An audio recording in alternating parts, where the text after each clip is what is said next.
everybody. Welcome to the press. It's great to have you here with us for our first of three shows dedicated to the 2025 Masters. I am Ryan Ballingy. We've got a lot to get through.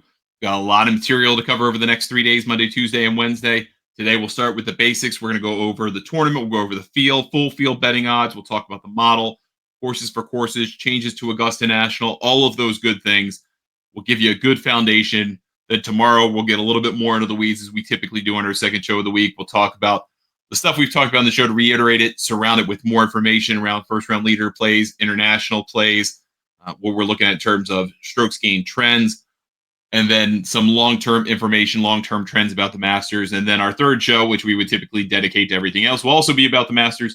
That'll be about matchups, derivative plays, prop bets, weather forecasting, first-round leader as well, some stuff like that to kind of bring it all together. So all Masters all week. Hopefully you're here to enjoy it. Let's get right into everything. We're talking about the Masters. 2025 Masters, we got a 96-player field taking on Augusta National Golf Club in Augusta, Georgia. The Alistair McKenzie Masterpiece opened in 1933. It plays to a scorecard length this year of 7,555 yards. Par 72, as you know. The expected purse is probably $20 million. Could be higher. It's not going to be lower. It could be higher this year. It was $20 million last year. They announced that purse on Saturday after the cut is made. Again, top 50 in ties make the cut, not your typical PGA Tour event, which is 65 in ties. Of course, we have a 96-player field, so we're dealing with a smaller group of players compared to regular PGA Tour events, outside the signature events, and every major championship, which is 156. 750 FedEx Cup points to the winner. So, that all said, let's take a look at the top of the table. Top 24 names. Again, got a 96-player field. Makes it really handy to have 24 players on each graphic. Let's take a look at the top of the table. Scotty Scheffler in the offshore books plus 475. I've seen this price vacillate between 450, 500, but let's just say 9-2 for argument's sake and for computation's sake. That's what we're looking at this week. So if you think about that in the realistic prospect of him winning, right? And you look at Rory McIlroy as well, because he's 7-1. We'll pair those two players together. And this is a conversation a lot of people are going to have this week. Do you bet either of the two favorites, knowing that they are two of the three best players in golf statistically? Colin Morikawa is part of that list as well, so we'll include him in this conversation, just to a degree. But do you bet Scheffler and McIlroy, knowing McIlroy's got 2 wins at Pebble and the Players? He's never done that in his career before April. You've got Scheffler, who is a 2-time champion here. He's third best on the PGA Tour in strokes gained in the aggregate. Yes, he hasn't won this year. No, I don't really care about that. But do you want to consider betting either of those players at these prices?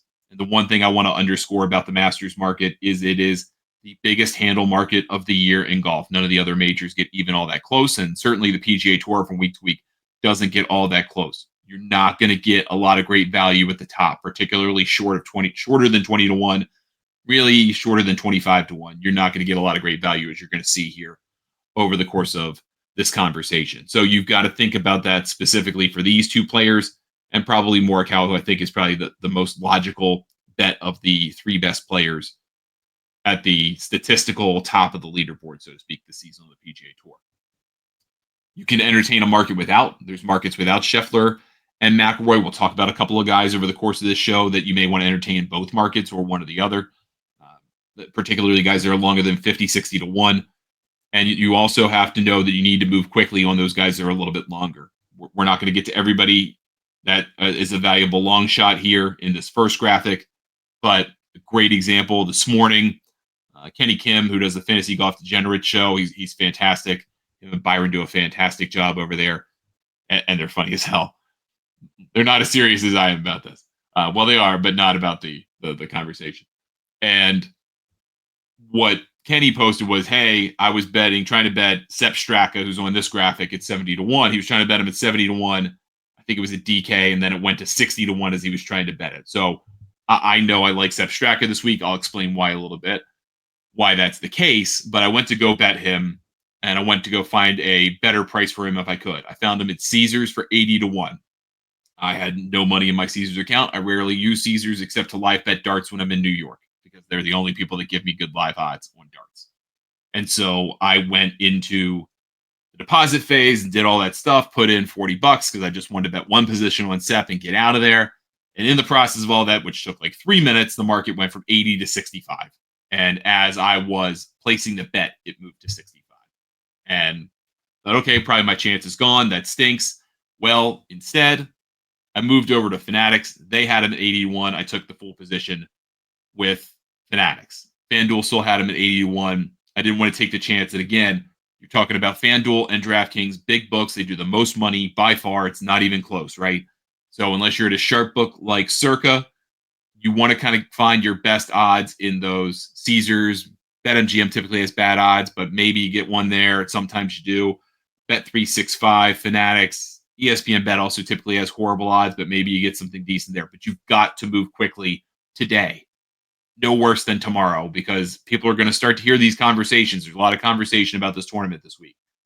If you hear that enough times and you're on the book side, you're going to go, all right, well, the action's going to come in. We may preemptively move it, or we're going to get that action. Someone's going to be out in front of you, and then you're not going to get that price. So move quickly on those longer shot guys.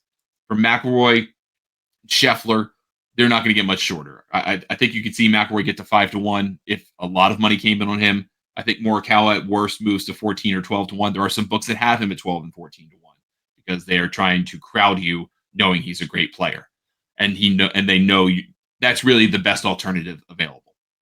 That all said, I think it's important to highlight before we go through the rest of this graphic the most important metrics in determining the Masters champion, and they've been the most reliable, really, for 20 years in one case, 10 years in another, I think 13 in another. So lots to think about here, but these are three rules I would absolutely follow in trying to determine a Masters winner. The first and foremost is that in 18 of the last 20 years, excluding 2018 with Patrick Reed and Hideki Matsuyama in 2021, the Masters champion has gained 1.5 strokes per round in the aggregate in the calendar year of which that Masters tournament is played. So for the 3 months plus a week in this case of this year, the players who have gained an average of 1.5 strokes total per round is 8 guys. 8. McIlroy, Scheffler, Morikawa, those are the top 3. Morikawa is actually second. You've got Joaquin Niemann on LIV. He's the one and only LIV player. He never has a top 10 in the major, but he's on that list. You've got Shane Lowry, Russell Henley, Sepp Straka, and Tommy Fleetwood. Tommy Fleetwood's never won in this country, right? That's a question mark. You can start to kind of winnow out guys with another metric. So I think this is the Fantasy Grind who posted this. This is a good mark as well. 10 of the last 10 Masters champions posted a top 13 finish or better in the preceding 4 majors. So in the last year, you had a T13 somewhere in a major.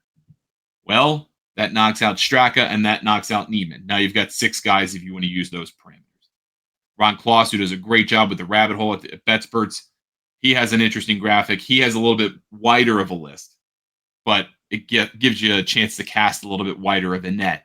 And that is that those players on his list have gained in the aggregate 18 strokes tee to green in their preceding 4 tournaments going into the Masters. So nowadays that obviously includes the players, that includes Valspar, maybe you got a couple starts in there. So are you someone who's gained in the aggregate 18 strokes or more? And there are about 15, 16 guys who fit that list, and pretty much everybody that we just talked about in those first couple of metrics is on that list. They all are. So that doesn't sound, it sounds surprising. It's not surprising, right? Or it's the other way. The best players are playing the best golf, and they're the most likely to win the major. I know that's shocking, right? But in a universe where you're looking for long shots, that gives you some cover to go look at guys like a Shane Lowry at a 40-1, like a Russell Henley at that price, like Sepp Straka, who have now multiple positions on at different numbers, 80 and 65, but he's 70 at this offshore book, like a Corey Connors, who fits Ron's bill of that metric. He's actually second in that metric, 65-1, and is a legitimate horse for course play, plays this place very well. But then you look at the in-betweens of these numbers, and you say, okay, well, Jon Rahm hasn't finished worse than 9th so far on LIV this year, and that was his worst finish last week. Does that mean anything to you? Does a top 10 mean something to you? Does a top 5 on LIV mean something to you? That's up to you to decide. Do you look at someone like Justin Thomas, who's just outside of that 1.5 strokes gained metric, just like Hideki was in 2021. Do you look at that number? Brooks Koepka's done everything in the Masters but win it. He's finished everywhere in the top 5, basically, including runner-up. He's had chances to win. He played pretty well so far on Live this year. T18 last week, which whatever, doesn't tell me a whole lot. Won a couple of times in the year between. He is a 5-time major champion. He plays this place particularly well. 33-1 is an interesting price to me for Brooks Koepka, but he doesn't fit any of the metrics I just talked about. So now we're having to have conversations about guys who are interesting to bet, but don't fit any of these metrics we've talked about beyond the other obvious ones of no first timers. You don't bet the guy who won the week prior. Sorry, Brian Harmon. You don't bet someone over 45 years old unless they're Jack Nicklaus. You don't bet an amateur player. Those easy maxims you can just winnow the field out pretty quickly, right? So then you get into the Joaquin Niemans of the world. 2 wins on Live this year. Never a top 10 in a major. Do you follow that advice of that he's been a great player so far? He's got 3 wins. You also throw in the Saudi International. Do you throw that in there, or do you just scuttle that all because he's never proven himself in a major championship? Patrick Cantlay. Horrible putting weekend at TPC San Antonio, but a great PGA Tour player. Some good finishes in this tournament. Russell Henley, Shane Lowry, they fit the bill. Jordan Spieth. Do you the Jordan Spieth experience? Do you want to get on that train for the next 4 days? I don't, but you might. I don't see any reason to. I'd much rather bet Minwoo Lee at 45-1, who doesn't fit any of the things we just talked about, but he's been playing great. And he's having his best year in just one, and he won on a golf course that is similar in length to Augusta National and has some vexing greens in the not exactly the same way, but a similar way to Augusta National. Tommy Fleetwood fits the bill. You're going to bet a guy who's never won in America. That's a tough one. Victor Hovland at 45-1. You're looking at a golf course that can kind of suit him. We don't typically talk about course fits on this first episode, but if you look at the kind of strokes gained breakdown of who succeeds at Augusta National, it's not guys who putt good.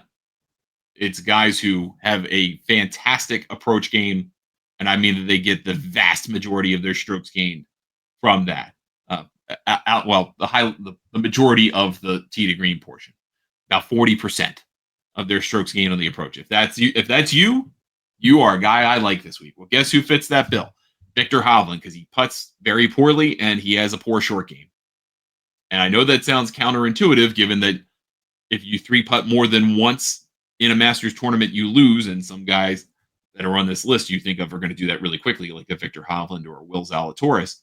But if he flushes it enough and just kind of avoids the bad spots, maybe he's interesting. I don't like him at this price, but there you go. Robert McIntyre is a guy in my research is kind of surprising to me. 60-1, has been playing well. Lefties have a thing for Augusta National. I could see a lot of upside to Bob McIntyre here. It's not sexy or exciting. It doesn't fit any of the other metrics. But if I were thinking honestly, I would put him in consideration. I would think about Cam Smith, because if we're thinking about horses for courses, and this is the only major where you can have true horses for courses, Cam Smith's one of your guys. So is Patrick Reed. We'll talk about him later. But he's been there. He's been there a lot at the Masters tournament. He's not the same guy he was 3 years ago, not by a long shot. Not the same guy he was 5 years ago. But he seems to have an affinity for this golf course. Australians tend to anyhow. Talked about Straka. I will probably pass on Hatton. For as great as he was last year on Live, it doesn't seem to quite manifest itself in the same way so far this year on Live. Now, with all that said, we've gone through half the show. Let's talk about the model top 10 for this week. So we do a model every week for those of you who aren't regular listeners or watchers of the show. It's available in full to our members at golfnewsnet.com. $40 for 1 year, $70 for 2 years, $100 for 3 years. It's also $10 for 7 days. So if you just want to have it for this week, you can have it. Cancel your membership. I won't be offended. But here's the top 10 we give out for free. Scotty Scheffler, number 1. Rory McIlroy, number 2. Colin Morikawa, number 3. Bryson DeChambeau, 4th. Xander Schauffele, 5th. Brooks Koepka, 6th. Hideki Matsuyama, 7th. Tommy Fleetwood, 8th. Shane Lowry, 9th. Patrick Cantlay, 10th. Now, my model is based on longer-term windows, 1 and 2 year windows with different weighting, and also 1 and 2 year windows where we compare a player's performance against the quality of their competition. And then We include the last 3 years at the Masters, and we include the last 10 PGA Tour events or live events in this case played. So, all that said, I don't think this is a shocking top 10, other than that Straka and Henley are not in it, right? I mean, of the other players we talked about, the ones that have the chance to win based on historic criteria, we've got 5 of them on this list, right?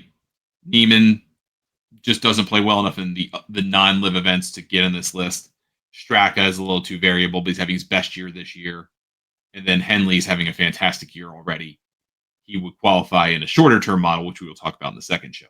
So I don't think any of these guys are particularly surprising, right? But I want to have that out there, just kind of what the long term data tells us. Now let's take a look at potential horses for courses. We've mentioned a lot of these guys already, but there are a lot of them, and there's a tournament that we played last weekend where there are hardly any. Now we've got a whole ton of them. This graphic last week was 5 guys. Now it's 12, 13 guys on this list. And these are guys who have had multiple top 15 finishes in the Masters in the last 5 years. Now, one of the reasons why we have this number of guys, is that it's the same course every year. The same guys tend to get invited back. And if you play this thing often enough, and you're better than most of the people who get in, like we said, the older players, the amateurs, first timers, once you become a multi-timer, start to kind of get the hang of this thing. Maybe you figure out a way to top 15 that's a little bit easier than your average PGA Tour event, live event, major championship, right? But still, these are guys to think about. Experience matters. Scheffler, McIlroy, Koepka, Xander, Corey Connors. Corey Connors is a sleepy pick. I mean, if you have not picked up a position on Corey Connors, just have a $10 position, have a $5 position, whatever your fractional unit is of choice. I would get on Corey Connors as a bet for this week. Max Homa, I would not bet him. Jordan Spieth, Colin Morikawa, John Rahm, Patrick Reed. Patrick Reed showed up out of nowhere last week. Well, he played pretty well a couple of events ago in Live, but showed up out of nowhere at the Miami event, had a great week putting. He is kind of the guy that flies in the face of the statistical modeling of who does well at Augusta National, because he dominated the par fives the year he won in 2018, but he continues to show up and play very well. He seems to have something he likes about these greens. The otherwise overall performance is kind of blah relative to these guys especially, but it's there. Cam Smith, Cam Young is 185 to 1 to 200 to 1, depending on the book. He's never won the PGA Tour, and he hasn't played especially well. However, that it's a bet almost worth making for $5 just to say you had the ticket, or $1 just to say you had the ticket. Again, your fractional number. We talked about Will Zalatoris, horrible putter. I mean, truly horrible putter, and that's why I don't really consider him a threat to win. But he's a flusher, and he has shown some signs of being interesting. I just think his price is way too short. Let's look at the past champions, going back to Patrick Reed in 2018. Working backwards, Scheffler 2 of the last 3 with John Rahm in between, Hideki Matsuyama in 2021. Dustin Johnson 1 here in November 2020, setting the 72-hole scoring record, which I think should have an asterisk to it. And then you've got Tiger Woods in 19 and Patrick Reed in 18. Tiger's not competing, as you know. What does this tell you? Well, a lot of these guys gain their strokes off the tee and on the approach. This isn't a putter's tournament. I mean, John Rahm has a good putter.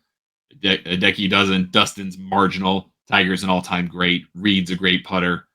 But at least in the last 5 years, you look at players for the most part who beat the crap out the ball, tee to green, and then they find a way to dominate the par fives against their peers and not to make mistakes, especially in Scheffler's case. And we'll double underscore. You don't want guys who 3-putt. If you 3-putt more than once, you will lose the tournament. Historically, that's the way that it works. Another thing to throw in here that we will bring up again, but the other maxim I think is really important, is to know about after round 1. In the last 20 Masters played, all 20 of them, the champion was in the top 11 or ties after round 1. Every single one of them. So, after round 1 is a great opportunity to look at live betting some guys. I would even argue that if you think one of those players that's outside the things we talked about pre-tournament, your 1.5 strokes gained, your top 13 in a major, your tee to green number.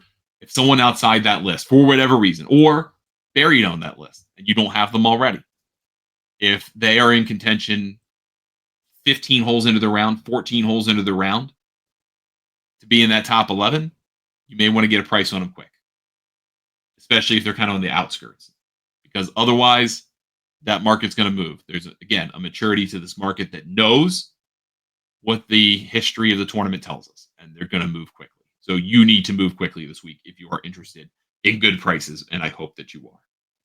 Now let's move to a little bit past the 70 to 1, folks. Right now we're looking into the high double digits, into the triple digits. Sergio Garcia has won 2 times on LIV since the last time we saw him at the Masters. Played well last weekend. He stumbled on Sunday at Doral, but he has been playing well. Jason Day is kind of interesting. Patrick Reed, certainly interesting. Phil Mickelson out of nowhere, right? I mean, he started to play some good golf recently. Am I going to bet a 54-year-old man to win the Masters? No, but maybe you want to bet him on a top 20.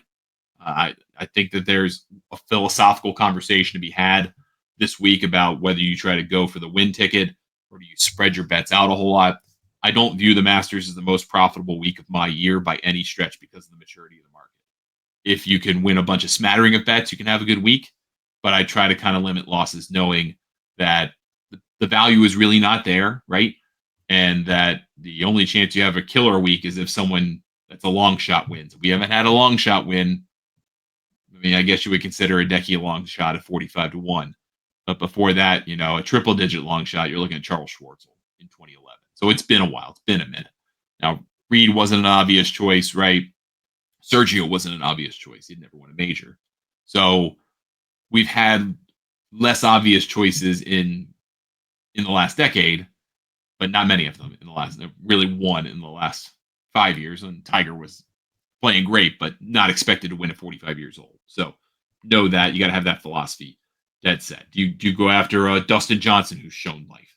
Do you go after a Brian Harman who won? I mean, history tells you there's only 2 guys in the modern era who have done it, between Sandy Lyle in 88 and Phil Mickelson in 06. Is Brian Harman going to become a multiple-time major champion at the Masters? I think that's hard to say in the definitive. You got Matt McNeely at 150 to 1. Kind of flies in the face of what you want of a guy who's not got a ton of major experience. So, but he had a great week in Texas. Do you go after a hot hand of a guy that didn't win in Texas? Do you think about a Tom Hoagie who will be on the next graphic at a 250 to 1 price? Again, I think you have to worry about getting the temptation to go after too many guys. That's why I try to stick to these maxims and just bet them and then get something live. You kind of get yourself into trouble thinking, well, this guy had a good week last week, but it doesn't fit anything else. That's why I'm not betting Ludwig Aubert, because he doesn't fit anything. He doesn't fit any of the maxims that I think about in terms of winning, except 1 T13 finish or better. But I'm still not convinced he doesn't check other boxes for me. That's the problem. Looking at JJ Spawn, fabulous year. Playoff runner-up at the Players. Good year, another runner-up or another second place finish at the Cognizant Classic. It's been a fabulous year for him. I don't think this place sets up well for him, but 200 to 1 may convince you otherwise, right? Sungjae Im has a decent record at this tournament. A couple of top 15 finishes in the last 5 years. Not playing his best golf, 200 to 1. He's going to fly under the radar. You would probably be one of very few people who bet him this week. Going even deeper than that, there's your Cam Young, 225 to 1 on an offshore book. Do you want to go after that price knowing he's got a good course history, hits the crap out of the ball, gains all of his strokes from tee to green, and really can't chip or pile that well? It's up to you. But if he's 1 under through 5 on Thursday, that price is cut in half, and maybe you're interested. So keep an eye on someone like that. Michael Kim's been playing fabulous golf. He has cooled off, and I'm glad he's in the Masters. He played well. He earned it. Taylor Pendrith really interests me more for Quail Hollow in the U.S. Open than for here. But the way that he plays tee to green and having a good finish in Houston, it doesn't convince me because he doesn't check a lot of boxes. But he is someone to keep an eye on, perhaps. Think about Tom Hoagie we just talked about, 250 to 1. Charles Schwartzel just showed up on LIV out of nowhere, played well at Miami, 325 to 1. I'm not betting him, but just a guy to keep an eye on. Maybe a Christian Bezadenhout. I like him as actually a first round leader play. We'll get that into that later in the week. But 350 to 1 number overall. I'm not thinking about him to win. I'm thinking about him for maybe an FRL at best, maybe a top 20 bet. But looking at the numbers, we'll talk about that tomorrow. He does do well in first rounds, particularly at this property. Then you start to kind of get into deep, dark, scary territory, 400 to 1s or deeper. Joe Highsmith, the Kevin Yu guys who are like, hey, I'm happy to be here. Don't bet them to win. Go into the next group of folks, and this is the last group of folks we're going to talk about. This is all 96 guys in the field. Notice you've got a lot of past champions and amateurs that are sitting there at super, super long odds. Jose Maria Olazabal, Mike Weir, 5,000 to 1. It's not happening. Fred Couples, 3,000 to 1. If Houston wins the national championship tonight, maybe 2 people will put $1 on him. But you take Rafa Campos, who's just happy to be here, 2,000 to 1. Bernhard Langer, who is nearly 70 years old, playing his 41st and final Masters this year, has better odds than a guy who won on the PGA Tour in the last calendar year, in the last 12 months. Just think about that. That's interesting. Angel Cabrera just won on the PGA Tour Champions. Again, I'm not telling you to bet the guy, but he did just win. I don't think you would feel good placing a bet on a guy who served a 20-month prison sentence for domestic abuse and threatening violence against his partner, but there you are if you would like to have that opportunity. Other than that, Brian Campbell, shortest hitter on the PGA Tour, very happy to be here, 800 to 1. Chris Kirk, 450 to 1, is mildly interesting because Chris Kirk's played okay in this tournament in the past, not to win, but maybe for a top 20, you could get some interesting money on him there at that price.